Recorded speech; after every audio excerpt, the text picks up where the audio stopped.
opportunities for startups in defense innovations. Let me start by giving you one example that although I was part of a large corporate, I started as a startup. I joined that company in 2010. I was the first person to join in the defense group. Today, this year, we should, along with my subsidiaries, do about 1700 crores of business, and 1300 crores out of that is exports outside India. And Defense Secretary did mention about the quality of products. I can assure you, sir, the guns which we are exported are better looking than any other gun in the world, and we believe we have a world beater. So we can assure you on the quality. But my talk today is more towards the people who are sitting in this hall. The recent geostrategic happenings have brought out two lessons. First and the foremost is that in times of war, you cannot depend somebody else to take care of your backside. Which means if you want to be a nation which can hold its own, you need to have a defense ecosystem or industrial base which is not reliant on foreign technology or foreign products. The second thing was that India wants to grow its economy. We are talking already about touching 4 trillion this year. We have a target of touching 5 trillion in next 2 years' time. And we are also wanting that 25% of that growth should be coming from manufacturing. If you take a look at it, today our manufacturing is approximately 16%. If you have to grow to 25%, the manufacturing has to double in 2 to 3 years' time from where we are. And the white spaces available in the manufacturing sector were in the area which was defense and aerospace. So if you are looking at these white spaces to be covered to take care of the manufacturing of the country, defense and aerospace needs a fillip. It's no rocket science that we need to grow our manufacturing in defense and aerospace. Now let me come back to you. How do you grow manufacturing in defense and aerospace? We need to have a ecosystem which is based on a vibrant defense industrial base. And two constituents of that ecosystem or the so-called industrial base are technology and the manufacturing competence. In terms of manufacturing competence, this country has already shown that we are capable of doing high technology manufacturing. So what we need to take a look is at the technology ecosystem. Now, technology ecosystem consists of 3 segments.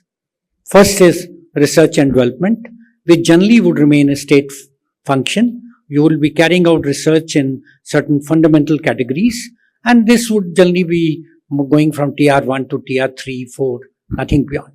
Innovation is a step-by-step improvement in research and development. It is improving upon something which is happening. But the most important is what we call the breakthrough technologies. Now, breakthrough technologies cause disruption.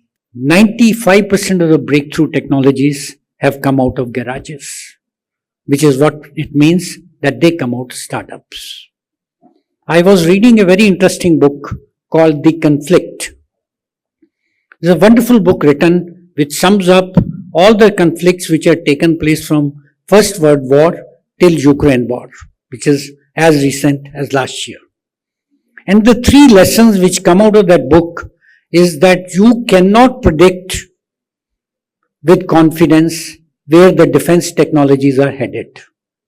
After the First World War, there was a mention that with the Air Force being available, you all know where we stand. So the book says that there are 3 things which are going to happen into the future. The first is that technology is going to change at a pace faster than you anticipate. Secondly, the warfare will start engulfing the domains where they haven't gone before. And the third and the most important part was that the technology development will now happen in civilian domain rather than in the military domain. Till 2000 or till 1950s or 90s, most of the leading technologies were developed in the military domain. Not so. Today, the technologies are going to be developed in civilian domain, which will find themselves getting into the military domain. This is exactly what startups can do.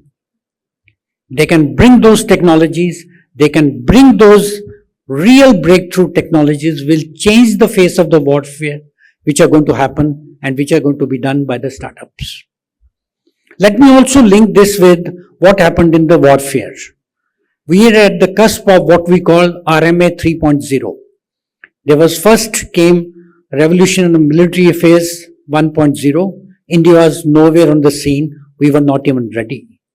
2.0 was all about command and control, communication, software defined stuff, and we kept playing catch up. We did have the inherent capability in the country, but we were never being able to catch up. Till today, major weapon platforms which came into the country, which were imported, had generally the fire control systems and softwares written outside the country. Of course, things have changed drastically in last 10 years, but this was the situation. Now we are at the cusp of what we call RMA 3.0. And this is the place where we need to be the lead player in the world. And that leadership can only come about when you have something what the startups bring to the front. Just to give you an example, today, roughly, give and take, I think Virmani will probably confirm that, we have about 864 startups in defense space in the country. I was mentioned in T-Hub, you have 70 of them. How did this fire ignite? Till about 5 years ago, 6 years ago, we hardly had few startups in defense. IDEX program started and startups started to see light at the end of the tunnel. And suddenly you found they grew exponentially in this market. Today 864, maybe 1,000. And when we are talking about, and Defense Secretary was mentioning about Aditi, where you will have 25 crores funding. We were talking about IDEX Prime, where there's 10 crore funding. All these are way forwards to ignite that fire. What we really want to do is, there should not be 10, 20, 30, there should be thousands of startups. India should be the next startup nation. We are already third in the global list. Last year we had 8,000 startups. But United States has 30,000. So we really need to go there to become the startup nation.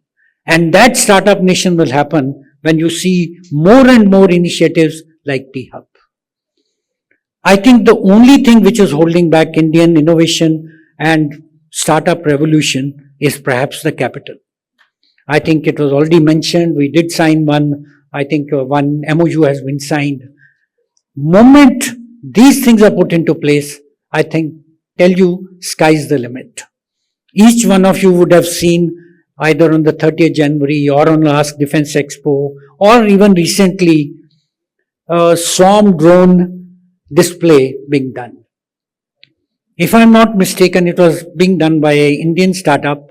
The total cost of that swarm drone was less than 65 lakh rupees, including the drones.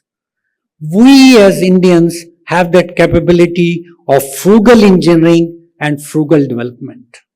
My last point, just to give you that confidence, today we have 450,000 engineers working as centers of excellence for R&D for foreign MNCs.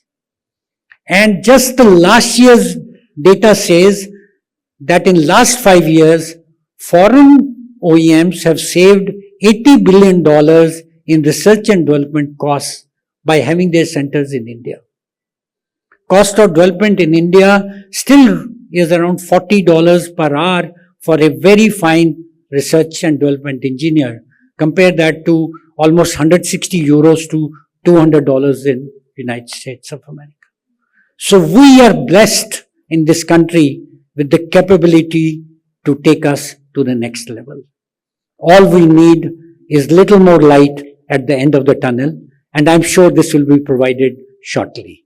With these words, I wish each one of you great times, smooth sailing, and fantastic developments going into the future.